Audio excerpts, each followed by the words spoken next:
Good morning students, कैसे हैं आप? क्लास टेंथ के सभी बच्चे अपनी हिंदी की बुक निकालिए और आज आप पढ़ेंगे इसमें काव्य खंड में आपके सेवन दोहे हो चुके थे। अब आइए देखिए इसके आगे। उधो मन ने भय 10-20, एक हूँ तो सो गयो श्याम संग को अपराधे ईस। इंद्री शिथिल भई केशव बिनु, जो देही बिनु शीस। आशा लागी रही तन श्वासा, जीवहि कोटि बरीस। तुम तो सखा श्याम सुंदर के शकल जोग के ईश। सूर हमारे नंद नंदन, बिनु और नहीं जगदीश।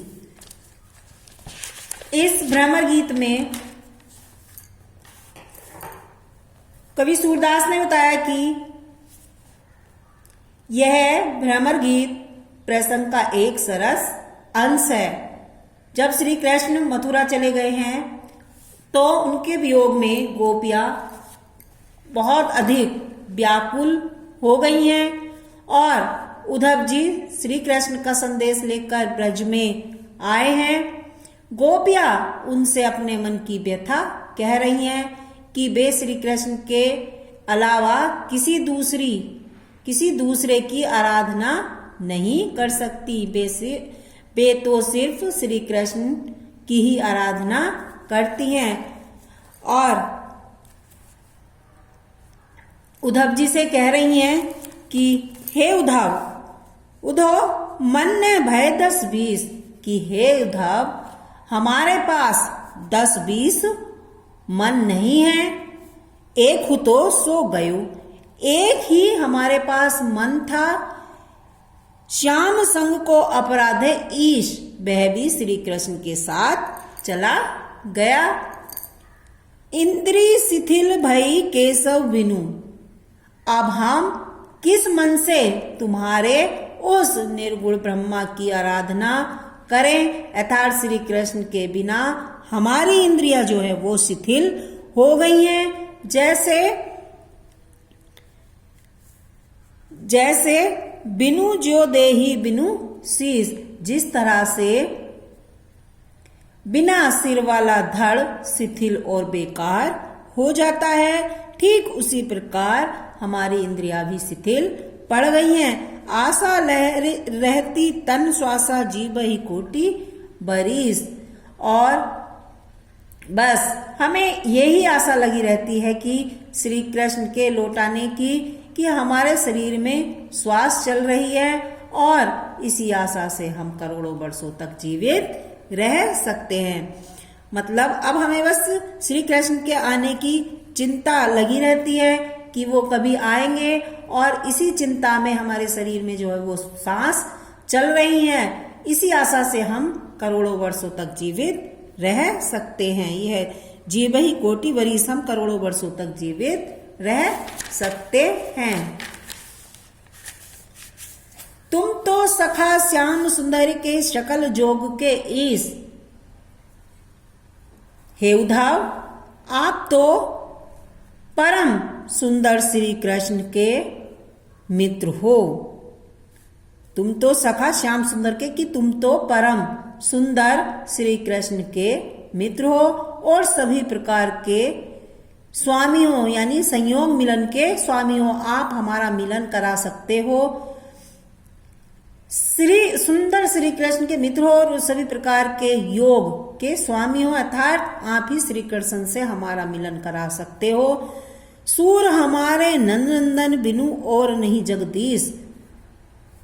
सूरदास जी कहते हैं कि गोपियों ने उद्धव को स्पष्ट रूप से बता दिया है कि नंद जी के पुत्र के अतिरिक्त हमारा कोई और ईश्वर नहीं है।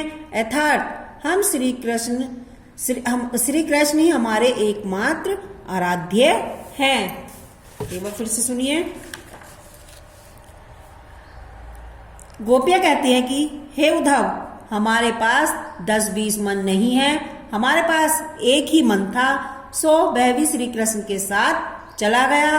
अब हम किस प्रकार से तुम्हारे निर्गुण ब्रह्मा की आराधना करें? श्री कृष्ण के बिना हमारी इंद्रियां जो है वो उसी प्रकार से शिथिल अर्थात शक्तिहीन और निर्बल हो गई हैं, जैसे बिना सिर वाला धड़ शिथिल और बेकार हो जाता है। श्री कृष्ण के लौटाने की आशा में ही हमारे शरीर में ये जो सांसें हैं वो चल रही हैं और इसी आशा से हम करोड़ों वर्षों तक जीवित रह सकती हैं। हे उद्धव, तुम तो परम सुंदर श्री कृष्ण के मित्र हो और सभी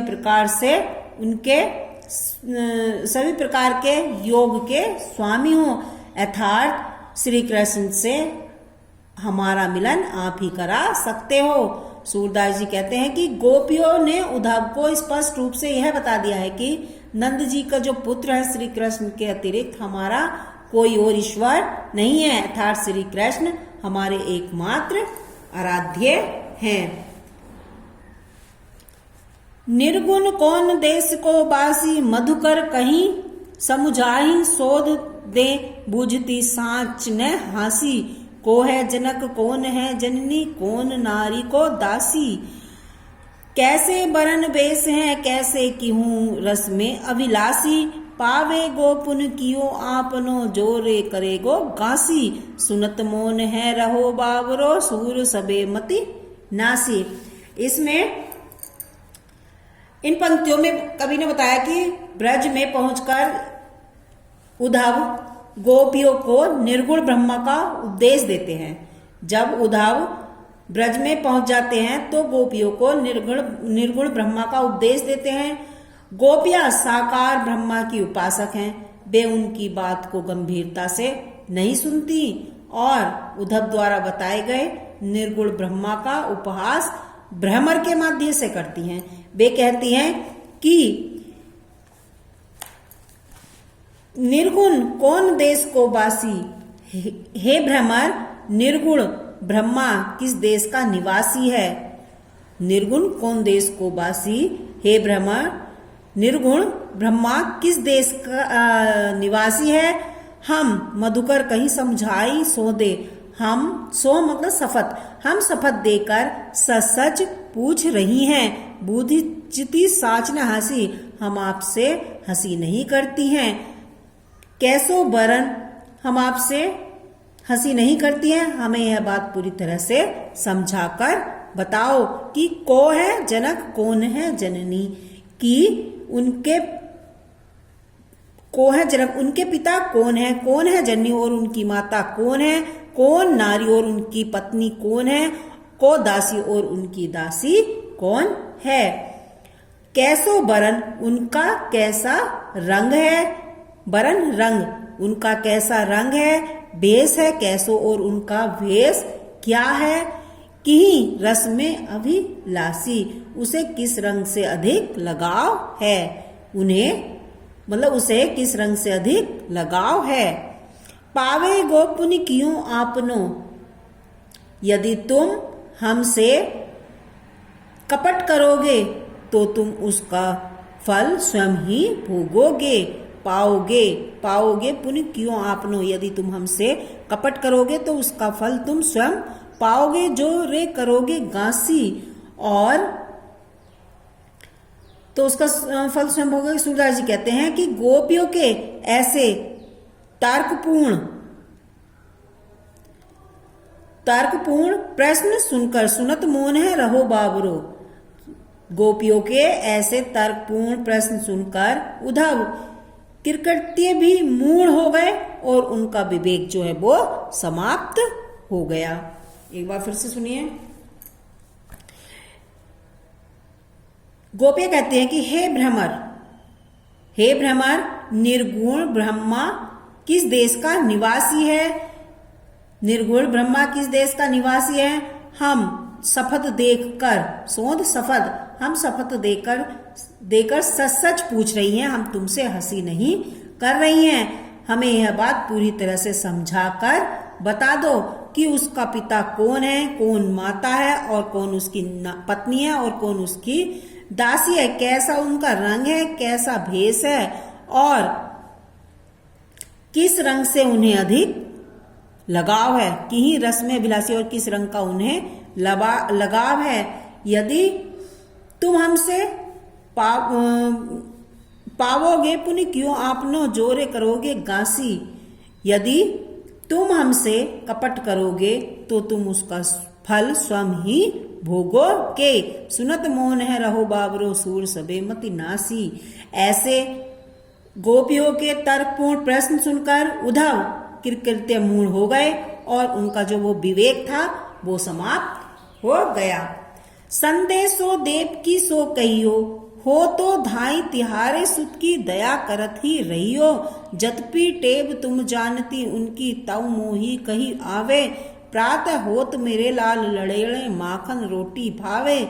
तेल उपटनो अरु तातो जल ताही देखी भजी जाते। जोई जोई मांगत सोई सोई देती, क्रम क्रम करी के नहाते। सूर पथिक सुनि मोही रेनि दिन बढ़तो रहत उर सोचा। मेरो अलग लाडलो मोहन है तेर हे करत संकोच। इसमें जब श्री कृष्ण जी मथुरा पहुंच गए हैं तो इस पर जो यशोदा माता है वो देव की को संदेश भिजवाया है। तो उसमें कह रही हैं कि संदेशों कि मेरा ये संदेश देवकी से जाकर कहना, हो तो धाई तुम्हारे सुत की, कि मैं तो तुम्हारे सुत पुत्र की धाय माता हूं। बस फिर भी दया करती रही हो, फिर भी उस पर इतनी दया करती रहना।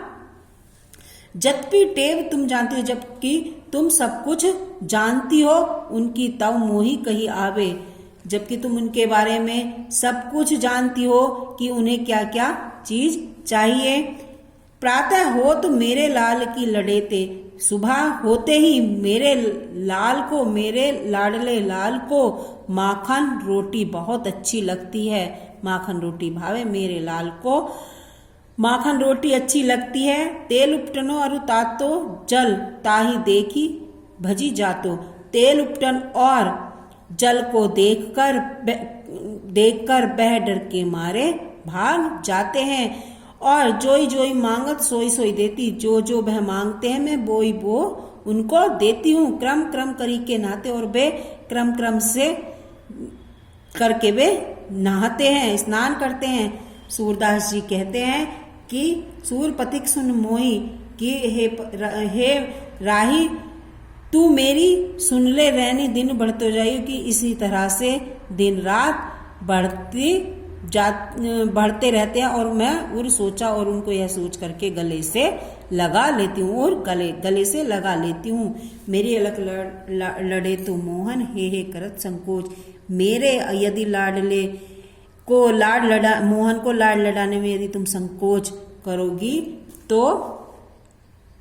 यह सही नहीं होगा।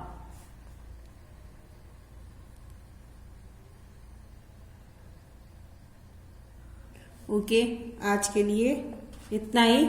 ये आज आपका हो गया है चैप्टर फर्स्ट सूरदास के पद कंप्लीट हो गए हैं। इसमें आप 3 ये करेंगे, एक तो चरण कमल बंधोहराई अभिगत गति कथु, और एक ये उधो भय 10-20 3, और एक ये निर्गुण कौन देश के वासी 4 इसके आप व्याख्या करेंगे, घर से करके लाएंगे। धन्यवाद बच्चों।